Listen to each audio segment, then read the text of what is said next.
Hi all, welcome back to my mini vlog KK village vlogs in Kannada. ಇದು ಇವತ್ತಿನ mini vlog ಆಗಿರುತ್ತೆ.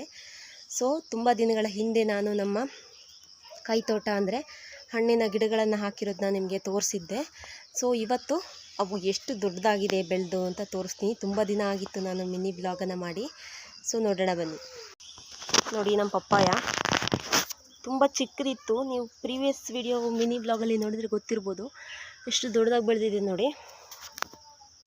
ಹಾಗೆಯೇ ಇಲ್ಲಿ ಅಮ್ಮ ಗುಲಾಬಿ ಗಿಡಗಳನ್ನು ಹಾಕಿದ್ದಾರೆ. ಸೊ ಇದು ನುಗ್ಗೆ ಗಿಡ ಅಂತೂ ತುಂಬ ಚಿಕ್ಕದಿತ್ತು, ನಾನು ಬರಲ್ಲ ಅಂದ್ಕೊಂಡಿದ್ದೆ.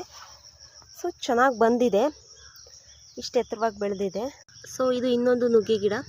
ಇದು ಯಾಕಿಷ್ಟು ಚಿಕ್ಕದಾಗಿದೆ ಅಂತ ಹೇಳಿದರೆ, ಇದನ್ನು ನನ್ನ ಮಗ ಓಡಾಡುವಾಗ ಅದನ್ನು ಮುರಿದು ಹಾಕ್ಬಿಟ್ಟಿದ್ದ. ಅದನ್ನು ಮತ್ತೆ ನಾವು ಅದಕ್ಕೆ ಜಾಸ್ತಿ ಮಣ್ಣೆಲ್ಲ ಹಾಕಿ, ಅದು ಬುಡನೇ ಮುರಿದೋಗಿದ್ರಿಂದ ಬುಡಕ್ಕೆ ಅಲ್ವಾ ಅಂತ ಅದನ್ನು ಮತ್ತೆ ನೆಟ್ಟಿಗೆ ನಿಲ್ಲಿಸಿ ಹಾಗೆ ಮಣ್ಣು ಹಾಕಿದ್ವಿ. ಮಣ್ಣು ಹಾಕಿ ಆಲ್ಮೋಸ್ಟ್ ತಿಂಗಳಾಯಿತು, ಆದರೂ ಅದೇನು ಸತ್ತೋಗಿಲ್ಲ. ಬರುತ್ತೆ, ಆದರೆ ಸ್ವಲ್ಪ ಬೆಳವಣಿಗೆ ಕುಂಠಿತ ಆಗುತ್ತೆ. ನೋಡಿ, ಇದು ನಮ್ಮ ದಾಳಿಂಬೆ ಗಿಡ. ಒಂದು ಸರಿ ಹೂ ಬಿಟ್ಟು ಹೂವೆಲ್ಲ ಉದುರು ಹೋಗಿತ್ತು, ಇವಾಗ ಮತ್ತೆ ಹೂವಾಗಿದೆ. ಈ ಸರಿ ಏನಾಗುತ್ತೋ ಗೊತ್ತಿಲ್ಲ. ಸೊ ಉಳಿದ ಗಿಡಗಳೆಲ್ಲ ಬಿಸಿಲಲ್ಲಿ ತುಂಬ ಬಾಡ್ತಿದೆ, ನೀರು ಹಾಕಬೇಕು. ಸ್ವಲ್ಪ ಬಿಸಿಲು ಕಡಿಮೆ ಆಗಲಿ ಆವಾಗ ನೀರು ಹಾಕೋಣ ಅಂತ ಸುಮ್ಮನಾದೆ. ನಮ್ಮ ಮನೆಯವರು ಒಂದು ಸರಿ ಕಳೆನಾಶಕ ಎಲ್ಲ ಹಾಕಿದ್ರು ಇದಕ್ಕೆ, ಮತ್ತೆ ಹಳ ಇಷ್ಟೊಂದು ಬಂದಿದೆ. ಮತ್ತು ಅದಕ್ಕೆಲ್ಲ ನೀರೆಲ್ಲ ಹಾಯಿಸಿ ಅದನ್ನು ಹಳ ಹೊಡೆಯೋ ಮಿಷಿನಲ್ಲಿ ಹೊಡೆದು ಕ್ಲೀನ್ ಮಾಡಿ ಕಳೆನಾಶಕ ಹೊಡಿಬೇಕು. ಇಲ್ಲಿ ಕಾಣಿಸ್ತಿದೆ ಹೂವು, ಇದು ಕರ್ಬೀಜ ಹಣ್ಣಿಂದು ಬಳ್ಳಿ. ಈ ಹೂವು ಕರ್ಬೀಜ ಹಣ್ಣಿಂದು ಹೂವು. ಸೊ ನೋಡೋಣ ಅಂತ ಹಾಕಿದ್ದೆ. ಸೊ ಚಿಕ್ಕ ಚಿಕ್ಕ ಈಚ್ ಕೂಡ ಆಗಿದೆ.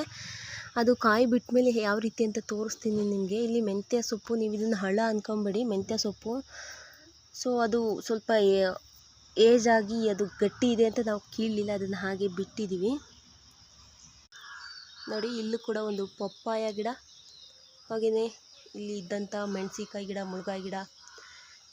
ಇದೆಲ್ಲ ಮುಳ್ಗಾಯಿ ಗಿಡ ಆಲ್ಮೋಸ್ಟ್ ನಾವು ಹಾಕಿ ವರ್ಷದ 1.5-2 ವರ್ಷನೇ ಆಗೋಕ್ಕೆ ಬಂತು. ಅದನ್ನು ಕಟ್ ಮಾಡಿದರೆ ಮತ್ತೆ ಬುಡದಿಂದ ಚಿಗುರು ಬಂದು ಮತ್ತೆ ಕಾಯಿ ಬಿಡುತ್ತೆ. ಸೊ ತುಂಬ ಚೆನ್ನಾಗಿ ಇದೆ ಗಿಡ. ಹಾಗೆಯೇ ಮೆಣಸಿ ಗಿಡ ಕೂಡ ತುಂಬಾ ಚೆನ್ನಾಗಿ ಕಾಯಿ ಬಿಡ್ತಾ ಇದೆ.